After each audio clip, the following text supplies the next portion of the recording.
Hello, नमस्ते, सत श्री अकाल, अस्सलाम वालेकुम। स्वागत है आपका हमारे चैनल सिनेमा ग्राफिक्स में। और मैं आज एक और फिर से नई मूवी लेकर आई हूँ जो हॉरर और थ्रिलर से भरपूर है। इस मूवी का नाम है द इंसीडियस द लास्ट की। इस मूवी को रिलीज़ किया गया था 2018 में और इस मूवी की IMDb रेटिंग है 7.5 आउट ऑफ 10 और रोटेन टमेटोज पर बिल्कुल 70% फ्रेश है और गूगल यूज़र ने इसको 91% लाइक किया है। तो ज़्यादा देर ना करते हुए हम बढ़ते हैं इसकी हिंदी एक्सप्लेनेशन में।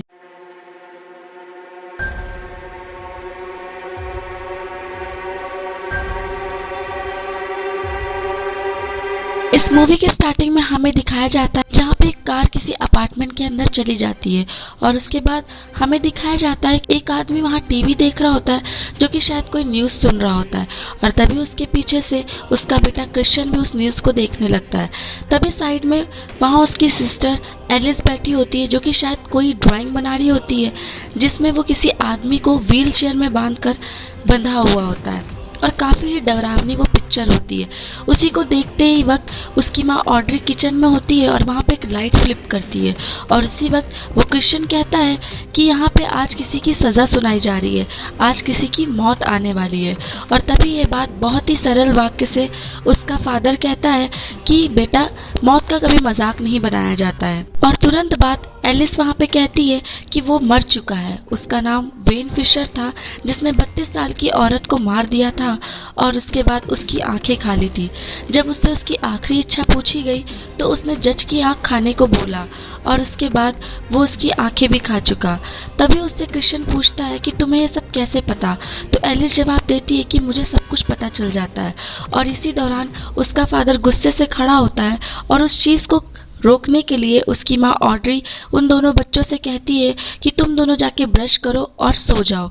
उसी के बाद दोनों बच्चे अपने कमरे में आते हैं और देखते हैं कि कुछ खिलौने बिखरे पड़े होते हैं और पीछे से ऑड्री उसकी माँ कहती है कि एलिस, तुमने ये खिलौने क्यों फैला रखे हैं। तभी एलिस बताती है कि माँ, ये मैंने नहीं किया, ये उस छोटे बच्चे ने किया है जिसे ये खिलौने बहुत पसंद है। तभी ये बात उसे समझाती है कि तुम्हें पता होना चाहिए कि तुम्हारे पास एक ऐसी शक्ति है जो सिर्फ तुम्हें पता है और ये बात तुम किसी से कभी शेयर मत करना। इस बात से वो ये भी कहती है कि तुम्हारी इस शक्ति से हर कोई डरता है और इसी डर का शिकार सबसे पहले तुम्हारे पापा है। बस ये बात कहकर वो उन दोनों को सोने के लिए कहती है। उसके बाद क्रिश्चियन ऊपर लेट जाता है और एलिस नीचे वाले बेड पे और उसकी माँ लाइट बंद कर देती है। लाइट बंद करते वक्त क्रिश्चियन अपनी माँ से कहता है कि माँ, लाइट मत बंद करो क्योंकि मुझे डर लगता है। उसी वक्त उसके पास जाती है और उसे समझाती है कि मैं बस यहीं पर हूँ, तुम डरो मत और तुम्हें पता होना चाहिए कि मैंने तुम्हें एक व्हिसिल दी है। तुम्हें अगर कभी डर लगे तुम इस सीटी को बजा लेना, मैं तुम्हारी इस सीटी की आवाज़ सुनकर तुम्हारे पास चली आऊँगी। तभी क्रिश्चियन सर हिलाता है और उसकी बात पे एग्री हो जाता है और कुछ ही देर बाद वहाँ लाइट बंद करके उसकी माँ चली जाती है। अब हमें दिखाया जाता है कि एलिस अपने भाई से चुपचाप बात करती है और वो कहती है कि हे क्रिश्चियन, क्या तुम जग रहे हो क्या। तभी क्रिश्चियन उससे कहता है कि हाँ, मैं जग रहा हूँ। तभी एलिस उससे टॉर्च लगाकर पूछती है, क्या तुम्हें पता है कि इलेक्ट्रिक चेयर वालों के साथ क्या होता होगा, क्या तुमने कभी सोचा है। तो क्रिश्चियन जवाब देता है कि हाँ, मैं सोचता हूँ। तभी एलिस उससे पूछती है, क्या तुम्हें पता है कि ये लोग मरने के बाद कहाँ जाते होंगे। तो क्रिश्चियन कहता है, हाँ, मुझे पता है। एलिस इस बात से थोड़ा सा घबराती है और रुकती भी है, पर फिर वो पूछती है कि कहाँ। तब वो बताता है कि एक बहुत अंधेरी जगह जहाँ वो गुम हो जाते हैं और इसी दौरान एलिस की टॉर्च बंद हो जाती है। एलिस को ऐसा लगता है कि कुछ तो गड़बड़ है और वो अपने बेड्स के कर्टेन हटाकर वो देखती है तो उसे पता चलता है कि एलिस तो सोफे में सो रहा है।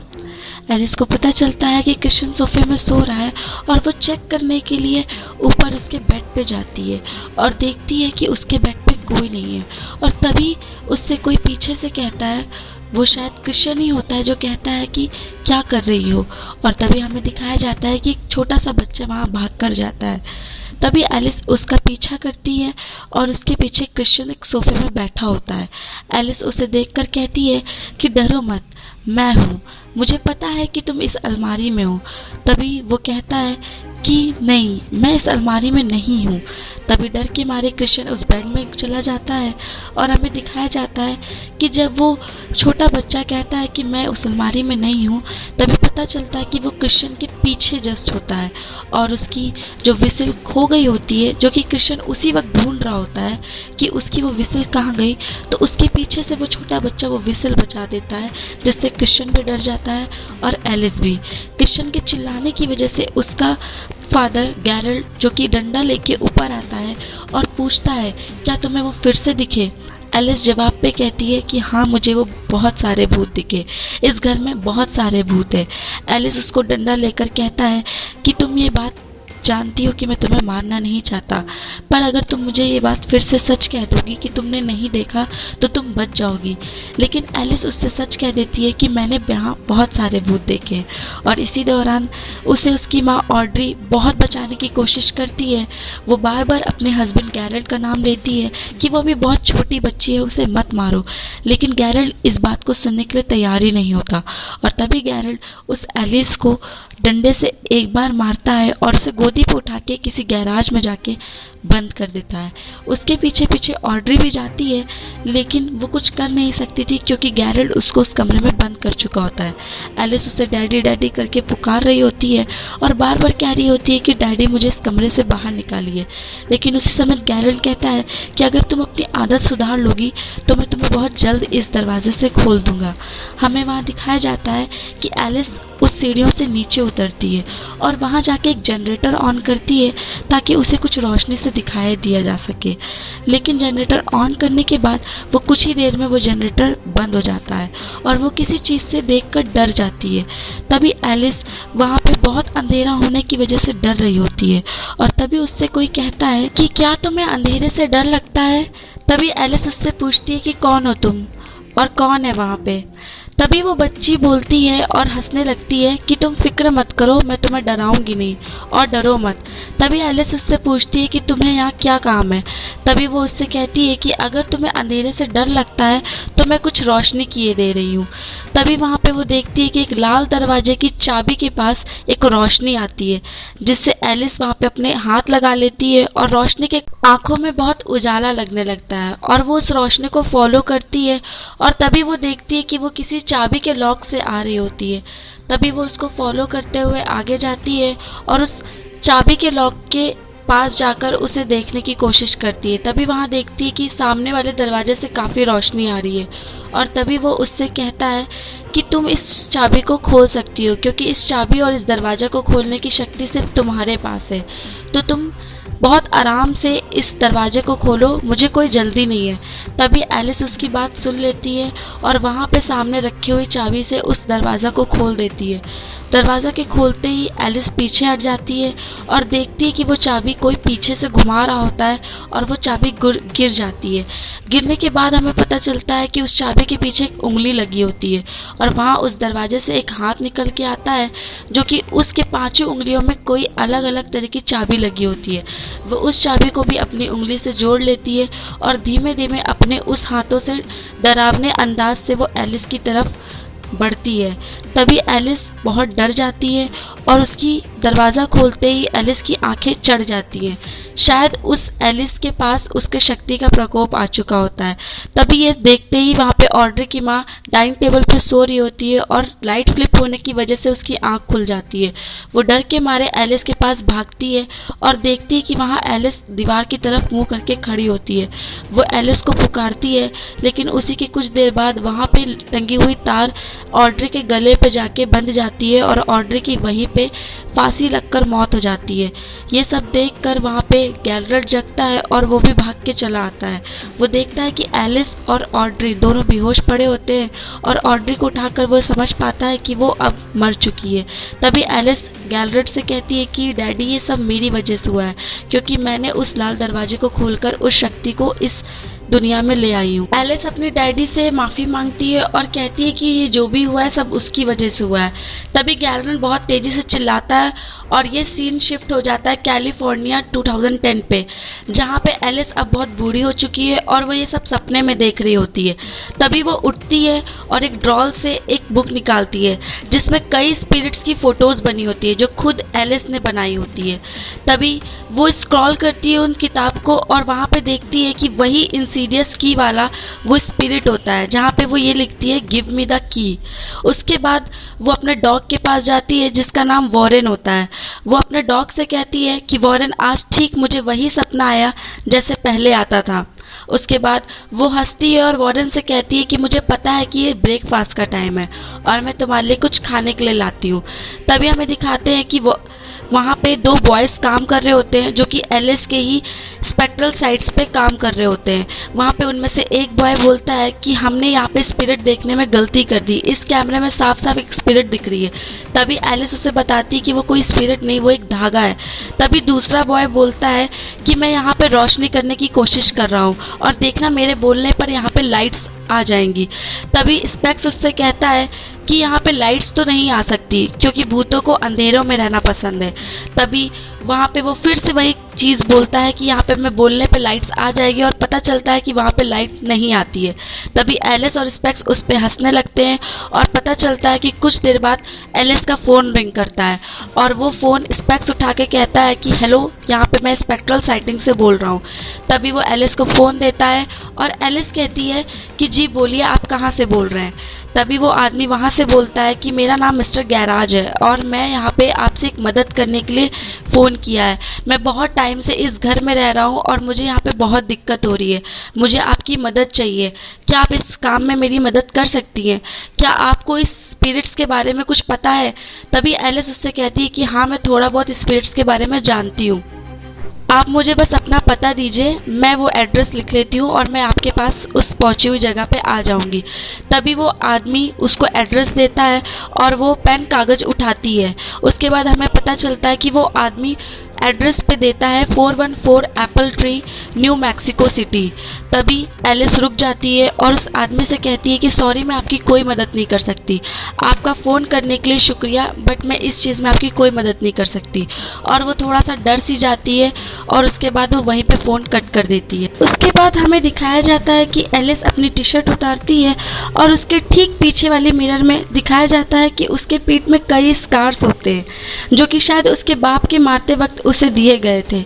और ये भी दिखाया जाता है कि वो बहुत ही दुखी तरीके से उन सब चीज़ों को याद कर रही होती है। उसके कुछ देर बाद वो उन दोनों लड़कों को बुलाती है और कहती है कि मुझे इतनी रात में तुम दोनों को नहीं जगाना चाहिए था, लेकिन मुझे तुम दोनों से कुछ बात कहनी है।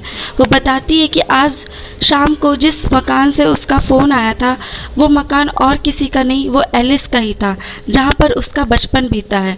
वो बोलती है कि मैं इस चीज़ को मकान इसलिए कह रही हूँ क्योंकि वो कभी घर था ही नहीं, उस घर से कभी कोई यादें थी ही नहीं सिवाय दुख और दर्द के। वो ये भी कहती है कि जिन शक्तियों की वजह से तुम दोनों मेरे साथ हो, उसी शक्तियों की वजह से मेरे फादर मुझे मारते थे। मैंने देखा था कि मेरी माँ का मर्डर हुआ था।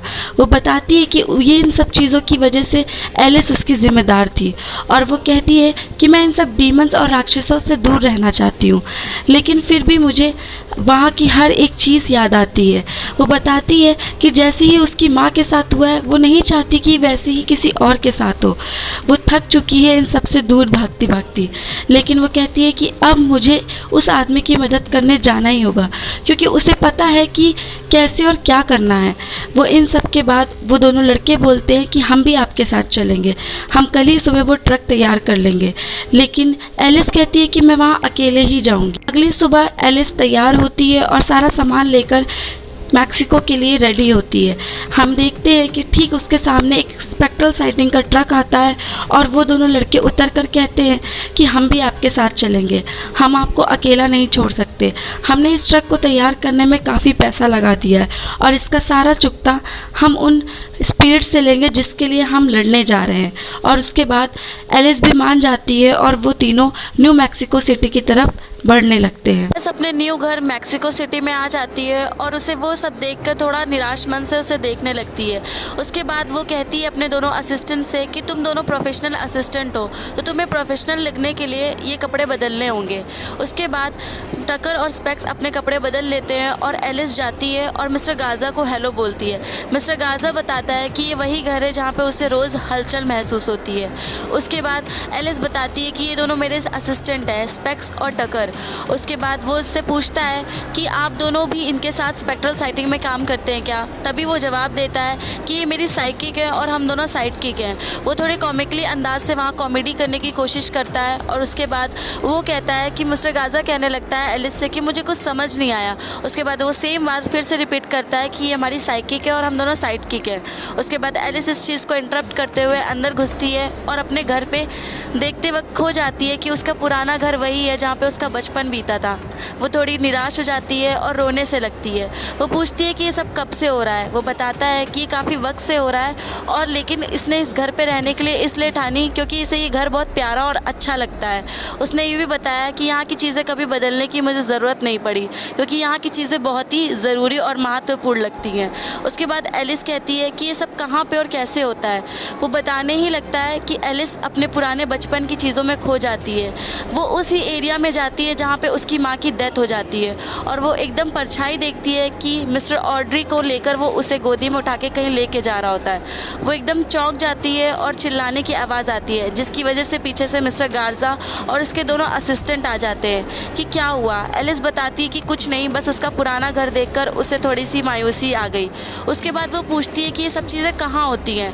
मिस्टर गाज़ा कहता है कि ये सब चीज़ें सिर्फ एक ही कमरे में होती है जहाँ पे मैंने 3 महीने से ताला लगा रखा है। हम व्यूअर्स को दिखाया जाता है कि मिस्टर गाज़ा ने वहाँ पे बहुत सारे बुक के बंडल के साथ वहाँ पे टेबल लगा रखी है क्योंकि उसे वहाँ पे काफ़ी समय से आवाज़ आ रही होती है, तो डर के मारे उसने उस दरवाजे को बंद कर रखा होता है।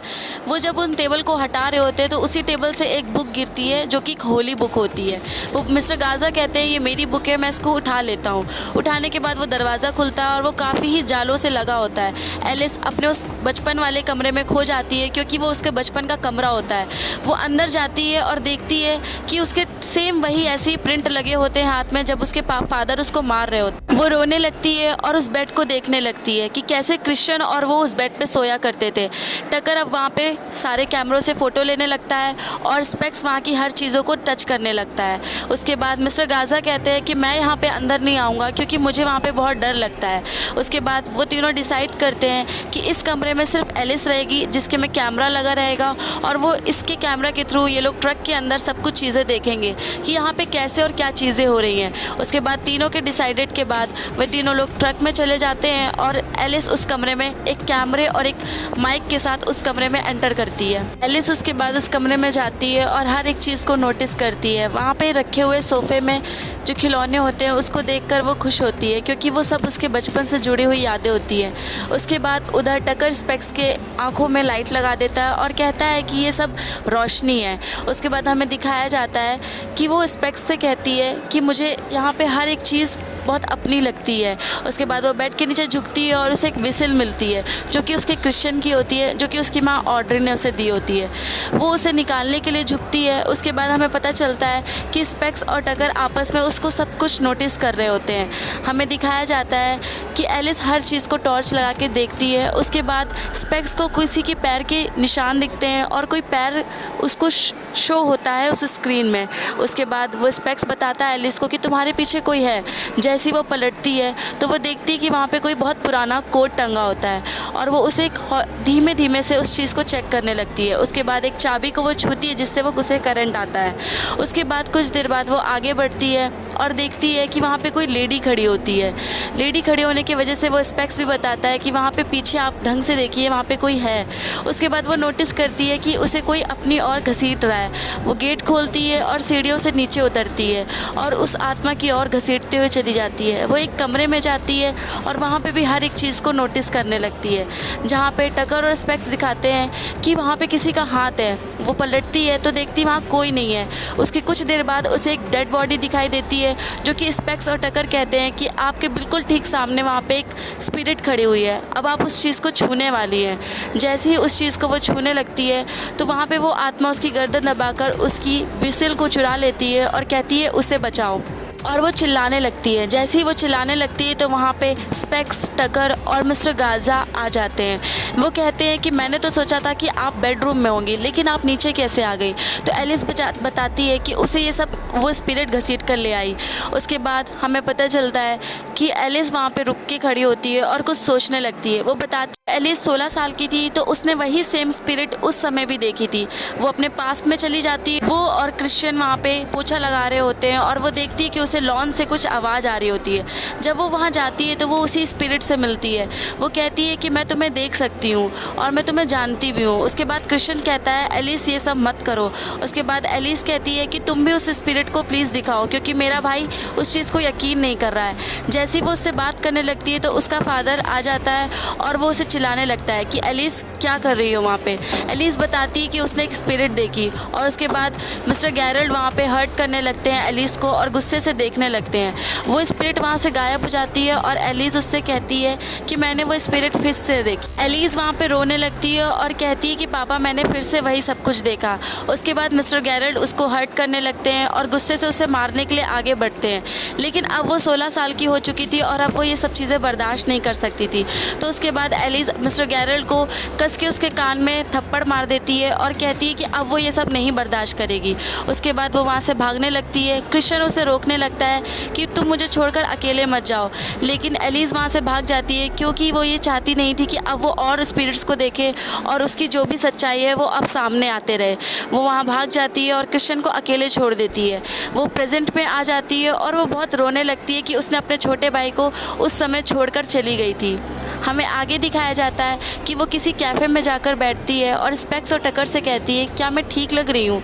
तभी स्पेक्स कहता है कि जी आप ठीक लग रही हैं। तभी हमें आगे दिखाया जाता है कि वहाँ 2 लड़कियाँ आती हैं, मेलिसा इमोगन करके, जो कि वहाँ पे देखती है कि वहाँ पे कुछ लोग बैठे होते हैं, जिसे देखकर वो थोड़ा रुकती है और फिर बैठ जाती है।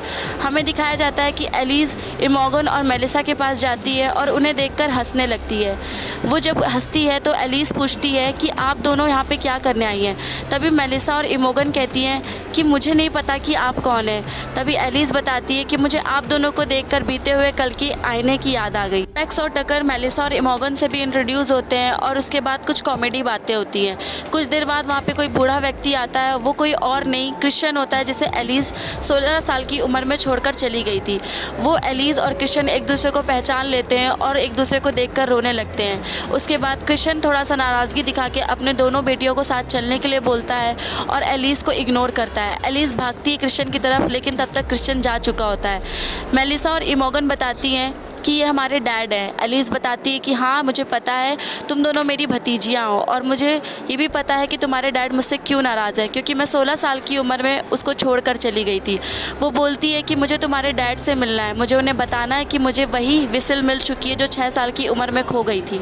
उसके बाद एलिस टकर को बुलाती है और कल रात की फुटेज की फ़ोटो मांगती है और फुटेज मांगने के बाद वो उसे दिखाती है कि उसके पापा की विसल उसको कल रात वहाँ पुराने बेडरूम में मिली थी। मेलिसा उसको ले लेती है और एलिस के गले लगकर वहाँ से चली जाती है। फिर हमें दिखाया जाता है कि जो कल रात काम अधूरा रह गया था उसको एलिस, टकर और स्पेक्स पूरा करते हैं। स्पेक्स ट्रक में चला जाता है और एलिस और टकर साथ में उस स्पिरिट से मिलने की कोशिश करते हैं। हमें दिखाया जाता है कि एलिस के पास वो बताती है कि उसे हर बार एक लाल दरवाज़ा दिखता है। वो बताती है कि वो जब एक बार पैरानॉर्मल होकर एक चीज़ में चली गई थी तब उसने फिर से लाल दरवाज़ा देखा था, क्योंकि वो उसे हर वक्त लाल दरवाजे के पीछे के बारे में बताना चाहती है। उसके बाद टकर के पास एक इंस्ट्रूमेंट होता है जिसे देखकर हमें पता चलता है कि वो शायद स्पिरिट की आवाज़ सुनता है। इसके बाद हम देखते हैं कि इस टकर और एलिस दोनों लोग स्पिरिट के पास बढ़ने लगते हैं और हमें दिखाया जाता है कि एलिस पूछती है कि तुमने मेरी विसल क्यों चुराई, आखिरकार तुम किसे बचाने के लिए कह रही थी। तब हमें पता चलता है कि टकर एलिस दोनों लोग उस विसल की आवाज़ सुनते हैं और उसे फॉलो करने लगते हैं। वो फॉलो करते करते उसी गैराज के पास चले जाते हैं जहाँ पे काफ़ी वक्त पहले हमें दिखाया गया था कि एलिस को बंद कर दिया था उसके फादर मिस्टर गैरल्ड ने। फिर वो वहाँ पहुँचती है और देखती है कि एक दीवार के पास से विसल की आवाज़ आती है। एलिस पूछती है कि क्या तुम इस दरवाजे के पीछे हो। तभी विसल बजा के वो एग्री करने का सिंबल देती है। एलिस पूछती है कि क्या मुझे इस गेट के पीछे आना पड़ेगा। तभी वो स्पिरिट फिर से विसल बजा के बताती है कि जी हाँ आप दोनों को यहाँ पे आना पड़ेगा। तभी एलिस भागकर उस कोट से चाबी लेती है जो कोट उसको वहाँ पे दिखा था। वो जल्दी से वहाँ से चाबी लाती है और उस दरवाजे को खोलती है। वो दरवाजे खोल के वहाँ पे टार्च लगाती है और देखती है कि वहाँ ज़मीन पे वो विसल पड़ी होती है। और थोड़े ही साइड में जब वो टॉर्च लगाती है तो देखती है कि एक लड़की वहाँ पे जंजीरों से बंधी होती है। वो उसे टच करती है और उसे छूती है और पता चलता है कि वो कोई स्पिरिट नहीं, वो एक जीती जागती इंसान है। हमें वहाँ दिखाया जाता है कि जब वो विसिल उठाती है तो वहाँ पे एक स्पिरिट भी दिखती है। वो कोई और स्पिरिट नहीं, वो स्पिरिट थी जब मिस्टर गैरल्ड ने वहाँ पे एक लड़की को कैद कर रखा था और 16 साल की उम्र में जिसको लॉन्च में देखा था वो कोई स्पिरिट नहीं, वो एक लड़की थी जो भागते भागते वहाँ से आ गई थी, जिसका नाम मिस आना था। और हमें ये बाद में बताया जाएगा कुछ मूवी के आगे एक्सप्लेनेशन में। उसके बाद हमें दिखाया जाता है वो लड़की जो बंधी होती है उसको मिस्टर गैराज ने बांधा होता है। उसके बाद हमें दिखाया जाता है कि मिस्टर गैराज वहाँ बंदूक लेकर आ जाते हैं और वो वहाँ पे लड़ाई करने लगते हैं। वो उस लड़की को छोड़ने के लिए कहते हैं कि उस लड़की को छोड़ दो, ये लड़की यहीं पे बंधी रहेगी। हालांकि यहाँ पे थोड़ा सा मूवी कॉम्प्लिकेटेड हो जाती है, क्योंकि ये चीज़ ऐसा है कि जो स्पिरिट निकली हुई है वो मिस्टर गैराज के थ्रू यहाँ पे लड़कियों को मरवाती है। जैसे कि वहाँ पे दिखाया गया था कि मिस्टर गैरल्ड के थ्रू वहाँ पे मिस एना को मरवाया गया। इसका मतलब है वो स्पिरिट सबको कंट्रोल कर रही होती है। हम फिर वहाँ पे देखते हैं कि वो किसी तरह से स्पेक्स को वो ट्रक में सुनाई देता है कि कुछ आवाज़ आती है। स्पेक्स वहाँ उन दोनों को बचाने आता है, लेकिन उससे पहले मिस एलिज और वहाँ पे टकर दोनों बंध जाते हैं और मिस्टर गैराज को समझ में आ जाता है कि स्पेक्स उन्हें बचाने ज़रूर आएगा। तभी वो गेट बंद करके वहाँ से चला जाता है और स्पेक्स के पीछे पड़ जाता है। लेकिन स्पेक्स वहाँ समझदारी से काम लेता है, वो छुप के किसी न किसी तरह से मिस्टर गैराज को पकड़ लेता है और हमें दिखाया जाता है कि वो लड़की भी बच जाती है और वहाँ पे पुलिस आ जाती है। और अब मिस्टर गाजा वहाँ पे अरेस्ट हो चुका होता है और हमें दिखाया जाता है कि एलिज पुलिस के साथ वहाँ पे गवाही देने गई होती है कि वहाँ पे हुआ क्या क्या था। और हमें दिखाया जाता है कि उसके पीछे से वहाँ क्रिश्चियन, मेलिसा और इमोगन तीनों विसिल लेने आए होते हैं। वो तीनों अंदर जाते हैं और उस घर को देखते हैं। वहाँ वो सब लोग विसिल ढूंढने लगते हैं, लेकिन हमें दिखाया जाता है कि मेलिसा उस जगह चली जाती है जहाँ पे वो लाल दरवाज़ा होता है। मेलिसा वहाँ पहुँच जाती है और अजीब अजीब सी चीज़ों को महसूस करती है और कुछ ही देर बाद वहाँ पे वो स्पिरिट आती है और एलिसा के गर्दन पे वो चाबी डालकर उसे घुमा देती है। वो उसे काफ़ी तरीके से घायल करके अपने वश में कर लेती है। और उसके बाद हमें दिखाया जाता है मेलिसा की अब बहुत गंभीर हालत हो चुकी होती है और हमें दूसरी तरफ दिखाया जाता है कि एलिस उस पुलिस स्टेशन में होती है और वो पुलिस के पीछे वही स्पिरिट को देखती है जिस स्पिरिट ने उसको लाल दरवाजे के पीछे देखा होता है। हमें फिर दिखाया जाता है कि एलिस बहुत जल्दी से उस घर में आती है और देखती कि क्रिश्चियन और इमोगन उसी घर में है। क्रिश्चियन और इमोगन मेलिसा को ढूंढ रहे होते हैं और तुरंत एलिस बताती है कि मेलिसा कहाँ होगी। जब वो पहुंचती है तो वो देखती है कि मेलिसा की हालत बहुत खराब है, तुरंत हॉस्पिटल के लिए लेके जाती है। उसी के बाद फिर इमोगन रोने लगती है और एलिस से पूछती है कि आपको ये सब कैसे पता। तभी एलिस बताती है कि मुझे ये सब कुछ पता है क्योंकि मेरे पास एक ऐसी शक्ति है कि मैं सब कुछ जान सकती हूँ और ये किसी और का काम नहीं, ये उसी राक्षस का काम है जिसे मैंने इस घर में एंट्री दी। और मैं तुम्हें बता दूं कि ये राक्षस बहुत खतरनाक है और मुझे पता है कि उसने मेलिसा के साथ क्या किया है। मुझे ये सब दिखते हैं, शायद इसी की वजह से मैंने उस क्रिश्चियन को छोड़ दिया था क्योंकि मेरे पापा मुझे बहुत मारते थे। उसी के कुछ देर बाद एलिस इमोगन से कहती है कि मैं ये सब कुछ ठीक करूँगी और अब ये सिर्फ मेरा ही काम है। तभी वो आगे बढ़ने लगती है और इमोगन एलिस से कहती है कि रुको, मुझे भी वही सब स्पिरिट दिखते हैं और इन सब में मैं आपकी मदद ज़रूर करूँगी। उसके बाद वो लोग अपना काम बांट लेते हैं। एलिस और टकर एक साथ हो जाते हैं और स्पेक्स और इमोगन एक साथ। यहाँ पे थोड़ा सा कॉमेडी सीन दिखाया जाता है जहाँ पे टकर कहता है कि आपने मुझे अपने साथ क्यों चुना, मुझे इमोगन के साथ जाना था। लेकिन वो बताती है कि सिर्फ इस ट्रस्ट काम के लिए तुम ही मेरे साथ हो सकते थे। उसके बाद हमें दिखाया जाता है कि वो लोग उसी गैरेज के पास जाते हैं और वहाँ पे एक पंखे के पीछे उन्हें कुछ दिखाई देता है। वो शायद पक्का उस स्पिरिट की हरकत रही होगी। वो उस पंखे को खोलने की कोशिश करते हैं और टकर उसको अपने औजारों के साथ खोलता है। वहाँ पे एक कपड़ा पड़ा होता है जिसे एलिस उठाती है और अपने सीने से लगा के सब कुछ याद करती है। वो जैसे ही उसे सीने से लगाती है और टकर से कहती है कि मैं इस कपड़े को पहचानती हूँ, ये मैंने पहले भी कभी देखा है। वो अपने पास में चली जाती है और ठीक उसी सीन में जाती है जब वो बता रही होती है कि उसने 16 साल की उम्र में लॉन्च में किसी लड़की को देखा था। वो वहाँ फ्लैशबैक में जाती है और देखती है कि वो कोई मरी हुई नहीं बल्कि जिंदा लड़की थी। वो सब कुछ देखती है कि जैसे ही मिस्टर गार्जा ने उस लड़की को बांध रखा था वैसे ही मिस्टर गैरल्ड मतलब उसके पिता ने भी उस लड़की को बांध रखा था। वो देखती है कि उसके पिता ने कैसे उस लाल दरवाजे के पीछे उसे बांधा था और वो लड़की जैसे ही वहाँ से वो आदमी चला जाता है तो वो लड़की उस बकेट से एक की निकालती, वो इस कीली से अपनी जंजीर खोलती है और वहाँ से भाग निकलती है। भागते भागते वो लॉन्च के पास जाती है।